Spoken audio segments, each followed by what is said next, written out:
ஒரு மண்பாதை வழியான பயணம்.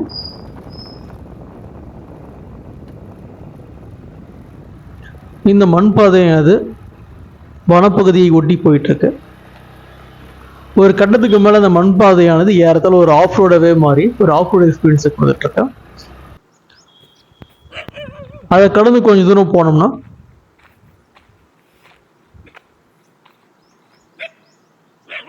ஒரு விவசாய கிணறு, ஒரு பெரிய கிணறு, விவசாய கிணறு கிராமத்தில் இருக்கும் இல்லையா, பெரிய விவசாய கிணறு ஒன்று இருக்கு.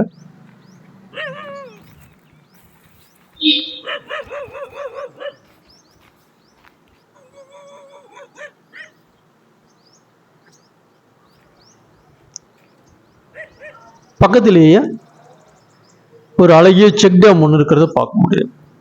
நாம போன நேரம் செக் டேம்ல தண்ணி கிடையாது, அந்த காட்டோடை அப்படின்னு சொல்லலாம், அது மொத்தமாக வறண்டுருச்சு. நம்ம போனதுக்கான நோக்கம் என்னன்னா, இந்த காட்டோடைக்குள்ள அந்த வறண்ட காலங்களில் உள்ள ஒரு ஆஞ்சநேயர் படைப்பு கோயில் சிற்பம் அமையில ஒரு கோயில் இருக்கு அப்படின்னு கேள்விப்பட்டு அங்கதான் வந்திருக்கோம். இது ஏறத்தாழ இந்த பகுதி வந்து பார்த்தீங்கன்னா எங்க இருக்கு அப்படின்னு பார்க்கும்போது, தருமபுரி மாவட்டம் நாகாவதி அணையிலிருந்து பெரும்பாலை செல்லும் வழியில் அரகாசநல்லி என்னும் ஊரை தாண்டி கொஞ்சம் தூரத்துல ஒரு காட்டு பகுதியில இந்த கோயில் வந்து அமைஞ்சிருக்கு. இது வந்து ஒரு முக்கியத்துவம் வாய்ந்த கோயிலா, முக்கியத்துவம் வாய்ந்த வீடியோவானா அப்படிலாம் கண்டிப்பா கிடையாதுங்க. இந்த இடத்துக்கு நான் ஒரு டிராவல் போயிருந்தேன் பார்க்கலாமேன்னு சொல்லிட்டு, அந்த இடம் பிடிச்சிருந்தது, அதனால ஒரு வீடியோவை ஷேர் பண்ணிக்கிறேன், அவ்வளவுதான். மற்றபடி இது ஒரு வரலாற்று சிறப்புமிக்க இடமும் எல்லாமே பார்க்க வேண்டிய இடமும் கண்டிப்பா நான் சொல்ல மாட்டேன். பட் இப்படி ஒரு இடம் இருக்கு அப்படின்னு நீங்க தெரிஞ்சுக்கலாம், அவ்வளவுதான். ஏன்னா இதுக்காக நீங்க வந்து டைம் ஸ்பெண்ட் பண்ணி காசு பண்ணிட்டு வந்து பார்க்க முடியாது. ஜஸ்ட் ஒரு வீடியோ பார்த்தா அப்படி ஒரு பிளேஸ் இருக்கு தருமபுரியில அப்படின்னு நீங்க தெரிஞ்சுக்கலான்றதுக்காக தான் இந்த வீடியோ போஸ்ட் பண்ணிருக்கோம். இப்ப இந்த ஓடைக்குள்ள ஒரு ஆஞ்சநேயர் கோயில் இருக்குன்னு சொல்லியிருந்தோம் இல்லையா, நம்ம இருக்கிறது வந்து ஓடையோட மையப்பகுதியில் தான் இருக்கும். தண்ணி இல்லாதனால நமக்கு வந்து அந்த ஆஞ்சநேயரையும் அந்த கோயிலையும் பார்க்க தர வாய்ப்பு கிடைச்சிருக்கு. இது வந்து கடந்த மே மாதம்ல எடுத்த ஒரு காணொளி. இப்ப போனோம்னா அந்த ஆஞ்சநேயரை பார்க்கறதுன்றது வாய்ப்புகள் கிடையாது.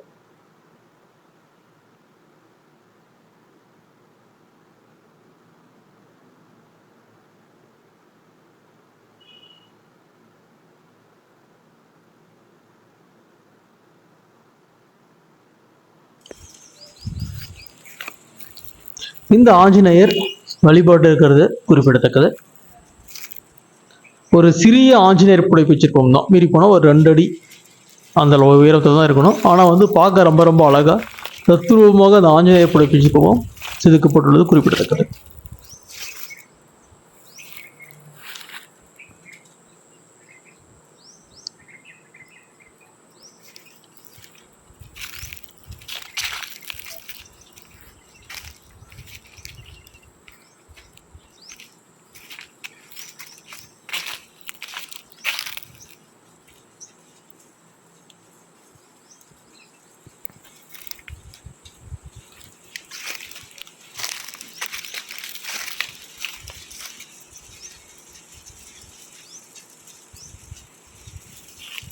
இந்த கோயிலோட தூண்களில் வந்து கல்வெட்டுகளை போல இது எழுத்துக்கள் பொறிக்கப்பட்டிருக்கிறத பார்க்க முடியுது.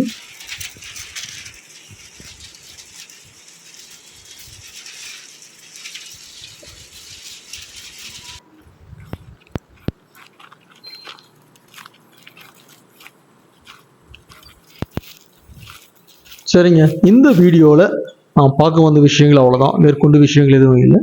இதே போல தகடூர் நாட்டில் உள்ள அறியப்படாத பகுதிகளை பற்றி பேசும் மற்றும் ஒரு காணொளியில் சந்திப்போம்.